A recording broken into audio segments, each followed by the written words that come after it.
They are the Zona Zealots, and they love Arizona football, but nobody loves Arizona football, and nobody else I would want to talk to about Arizona football besides Shereen Ryan. Shereen, thanks for jumping on here and talking a little late night, at least here on the East Coast, to get us set for the Arizona football season. I'm glad to be here. I always like talking to you, Mark. You know that. I know, it's I fun. always like talking about my cats. Well, I wouldn't have a whole lot to say about your cats. Right. No one does right now. I've taken care of one for about 3 to 4 months as a kind-hearted guy that I am. I did that once a couple of years ago, but we'll not go into that story. We'll talk about the cats that people are interested in hearing about that will play football on Saturday night against BYU. But before we get to the game, this is not a great segue. There's no way I can polish this one up. It's just a tragedy when you talk about losing your center. But sometimes very cool things come out of tragedy, and it brings people together. Yeah, it was very sad. A couple of weeks ago, we lost our center, Zach Hemela, and he was a redshirt senior. He had graduated. He had his whole life in front of him. He had talked to the coach and how he was ready and very positive, and he just didn't report to camp. So he died in his sleep, and it was tragic. I mean, it was just trying to help everybody cope with the sadness. I tried to do whatever I could, with social media and trying to get pictures to people that I had. But the Arizona Cardinals came through with flying colors. So Nathan's a freshman. He's going to be flanked by Jacob Alsadek and by Freddie Tagaloa, very good friends of Zach Hemela, and also a good support system. So we hope that'll go really well. Okay, Shereen, they're talking about this game one is being billed as the Cactus Kickoff.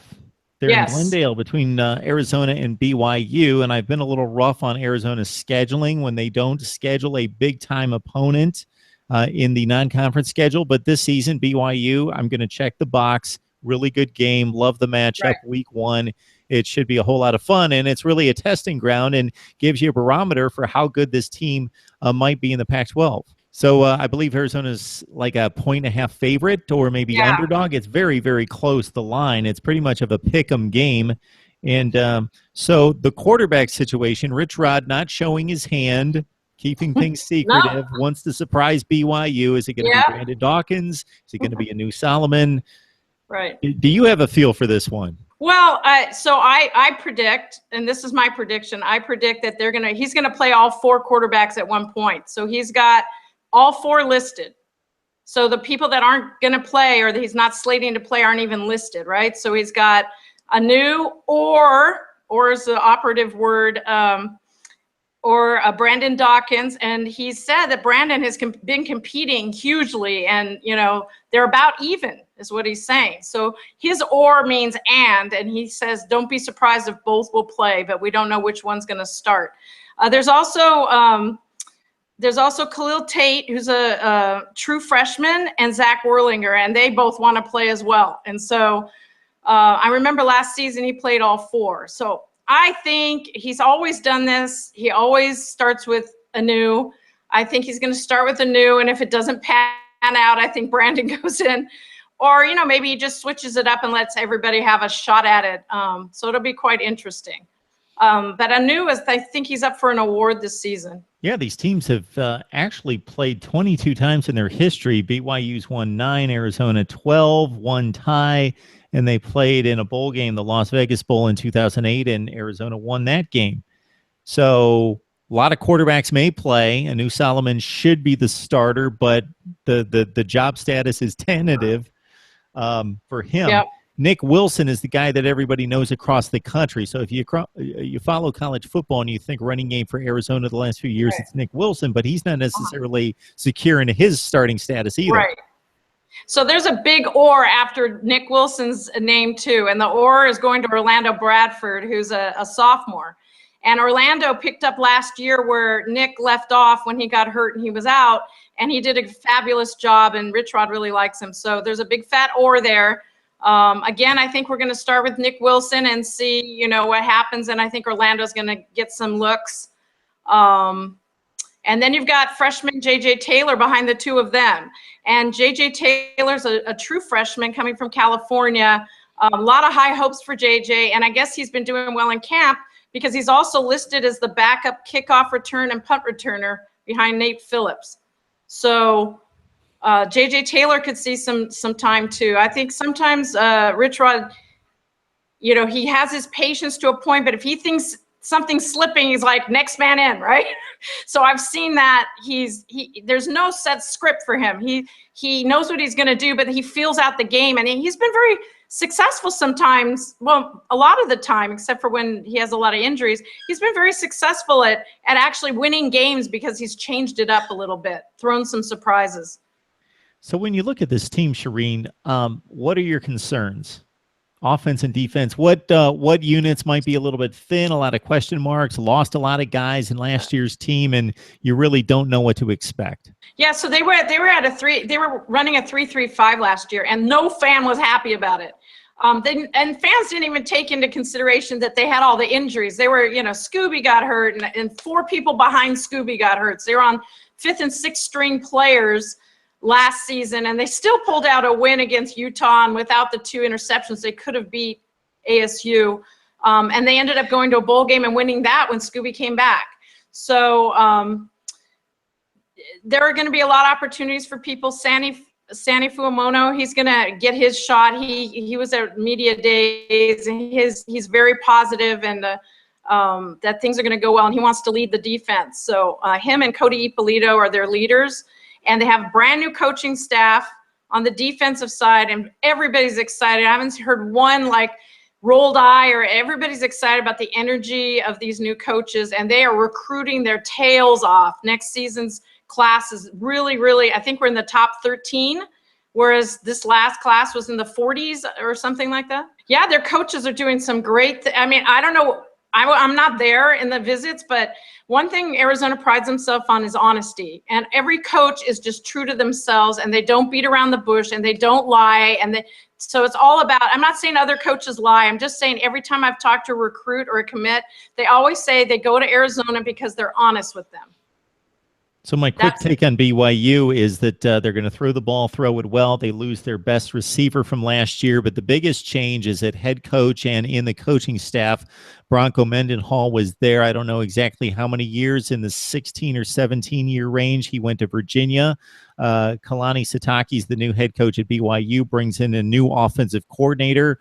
For college football fans, you're going to recognize the name. Ty Detmer won a Heisman Trophy in 1990 as the BYU quarterback, one of the greats in the history of college football, and had a stellar NFL career. New defensive coordinator, Taysom Hill. This kid was a Heisman Trophy candidate at quarterback for BYU a few years ago. Had a ridiculous game at Texas in winning by a zillion points there. Ran for like 350 yards on the Longhorns.